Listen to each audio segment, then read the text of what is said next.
You only need the following 3 ingredients: eggs, flour and milk. This is possible if you have a non-stick pan. If you don't, you may need to add butter or oil to the pan to prevent sticking, or just purely for flavor. Optionally, you can also add salt to the mixture.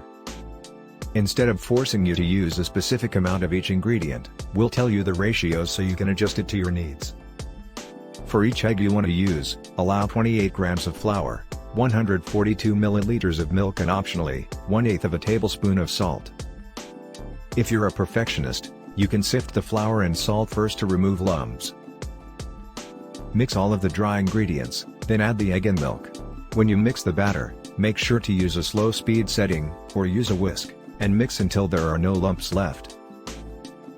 Let the batter sit for about 15 minutes. This is important because it gives the gluten in the batter time to relax. This will help you avoid getting lumps in the batter. Place the pan over medium-high heat for about 5 minutes.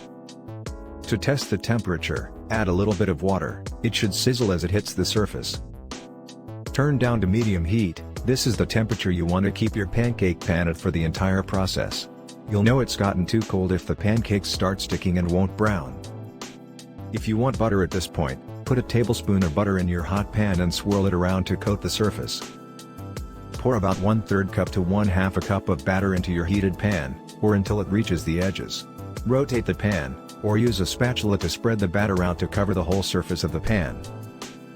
The trick is to keep it thin, in that way you avoid having to flip, which may be difficult for some cooks.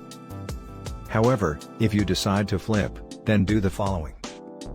When the batter starts bubbling on the surface, roughly around the 1 to 2 minute mark, place your spatula under the edge of the pancake and give it a little shake to see if it is ready to be flipped.